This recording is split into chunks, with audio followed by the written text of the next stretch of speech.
বাড়িতে যা কিছু ভালো আসুক সেটা সবার আগে সবার পাতে, আমিও ব্যতিক্রমী নই, আমিও সেই পথেই হাঁটি। এনেছিল ইলিশ মাছ, গাদা পেটিগুলো খাওয়া হয়ে গেছে, এখন শুধু লেজা আর মাথা পড়ে আছে। তো সেটা দিয়ে আজকে দুর্দান্ত স্বাদে একটা ইলিশ মাছের ঝোল রান্না করব।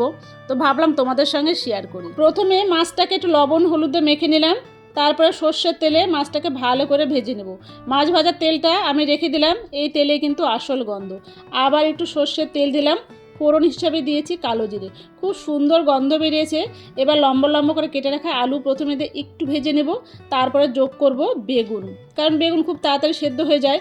একটু লবণ আর হলুদ দিয়ে এটা ভাজতে বসিয়ে দিলাম। আদা, কালো সর্ষে আর দুটো কাঁচা লঙ্কা তোমাদের টেস্ট অনুযায়ী বাড়িয়ে নিতে পারো, একদম মিহি পেস্ট করে নিলাম।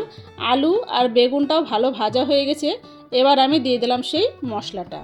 সর্ষে আর আদা দেওয়া আছে তাই বেশি ভাজার দরকার নেই, অল্প ভাজলে হয়ে যাবে। এবার আমি দিয়ে দেবো পরিমাণ মতন জল, যতটা ঝোলের দরকার, খুব বেশি দেওয়ার দরকার নেই, ততটা আমি ঝোল দেবো। আলু আর বেগুনটা তো ভাজতে ভাজতে সেদ্ধ হয়ে গেছে।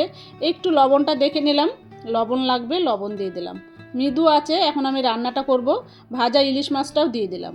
দেখবে আলু বেগুন আর ইলিশ মাছের ঝোলটা কি সুন্দর হয়েছে, পুরো ঝোলটা একদম মাখো মাখো হয়ে গেছে। এবার আমি এটাকে নামিয়ে নেব। গরম ভাতের সঙ্গে সে ইলিশ মাছের তেল আর একটা কাঁচা লঙ্কা, আহা, এই জগতে এর চেয়ে সুখ আর কোথায় গো।